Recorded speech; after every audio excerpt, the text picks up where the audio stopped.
making our robots smaller to avoid knocking over anything from trees to nudging the light towers, and also making smaller wheels so that our robot could be not only faster but make more precise movements within the game field to avoid any unnecessary destruction.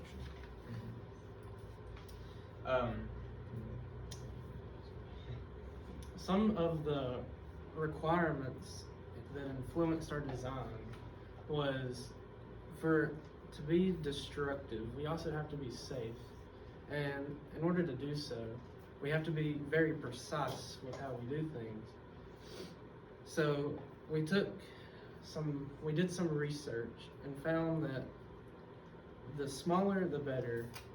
And we also found that our wheels needed to change to be more precise.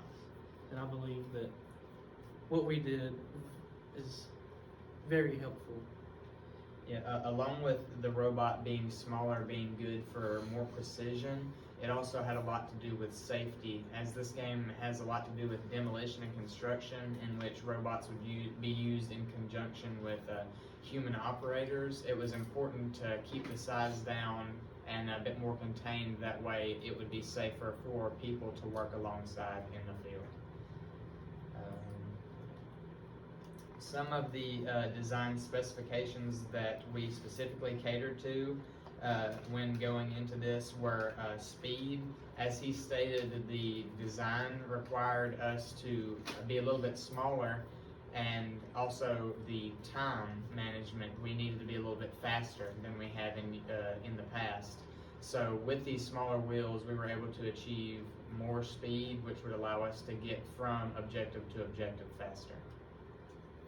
Another thing that we developed with our robot, one of our functions, is we started initially with a claw on our arm, but the more that we studied the game and realized the way that it wanted to be played, we realized it would make it safer and easier to use a forklift style arm through trial and error. And that was one of the bigger changes that we made this year that we believe made our robot better than it has been any year in the past. Well, Go ahead. do we need to show the diagrams for this? No, let's move past. Okay. Let's move on to the next point. All right. So the next thing that we're going to go ahead into is the risk assessment, so when we were thinking about the risks in this game, we were thinking a lot about how much time it was going to take to get a hold of something that was worth points, and whether or not it was worth it. And one of the things that we decided that we were going to do is stay more focused on the larger point items instead of doing a lot with the smaller point items.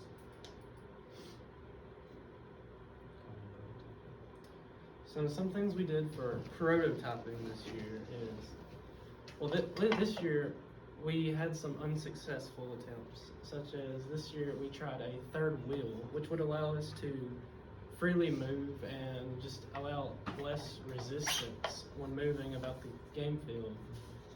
But there was a issue with the balancing. So we had to go back to our previous designs and use a slider, which is great for stability, and it also moves the same as well. Another thing that we did when we were prototyping and modeling is we used a little bit of our past experience. In the past, we have used a loop and string system to help suspend our arm. We realized this year that while lifting precisely is important, another thing that we needed to be focused on was safety.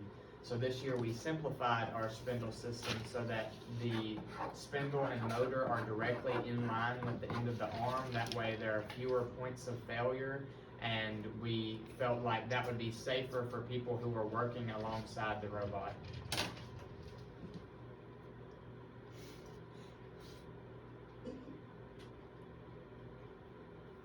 I'm sorry, if you said something, you're not coming through. I didn't say anything. Oh, okay.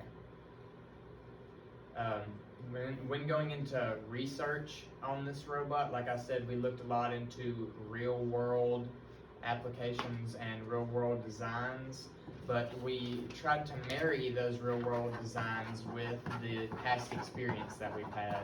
So like I mentioned, the ARM design was very big in conjunction with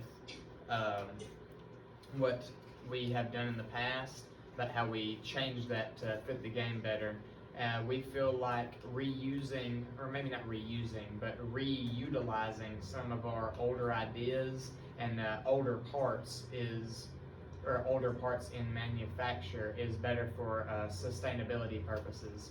That way, as we continue on into the future, we're able to reuse instead of, reuse ideas instead of trying to create a new thing every time.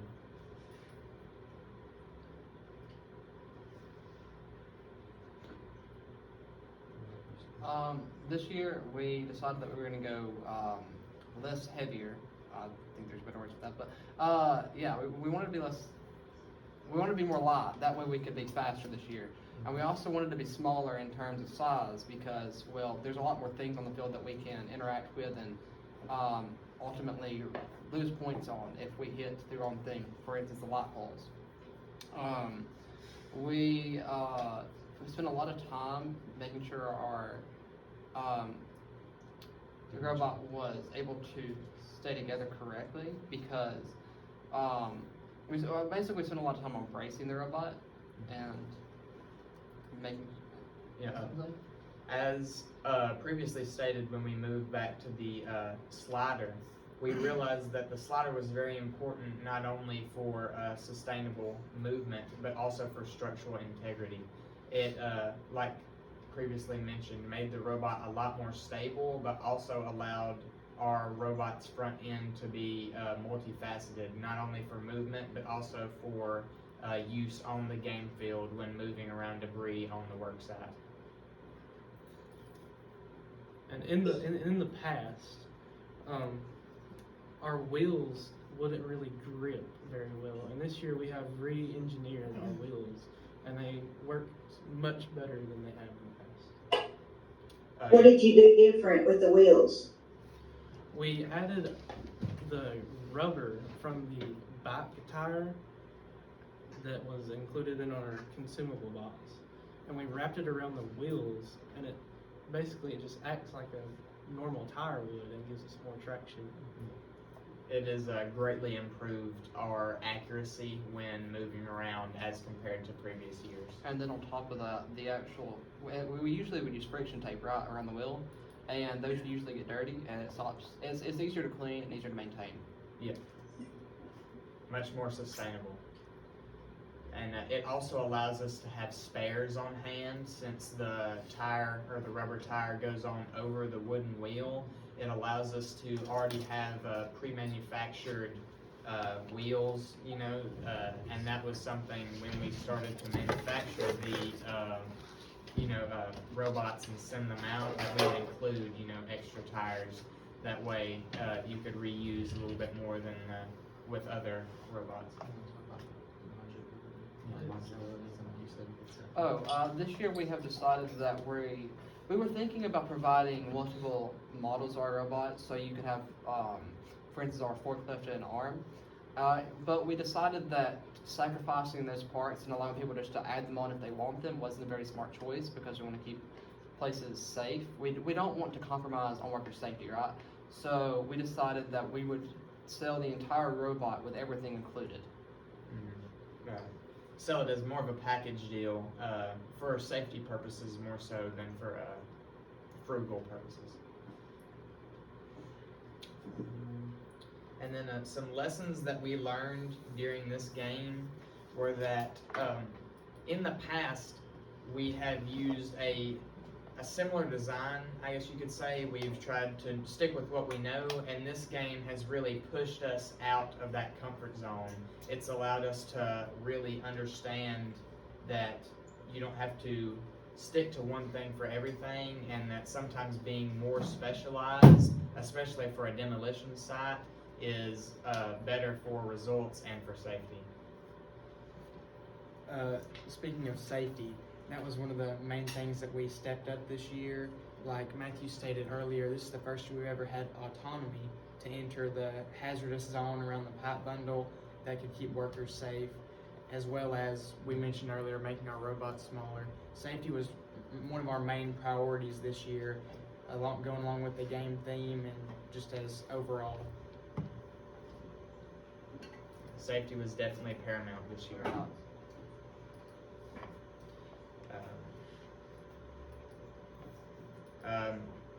I mean, we've also gone out of our way to address the risks that are in our design. As I previously stated with the tires, we know that that's something that could fail, but also could need to be replaced. And so by going out of our way to have previously have spares ready, we feel that we've done the best to factor the risks in and approach the job site prepared.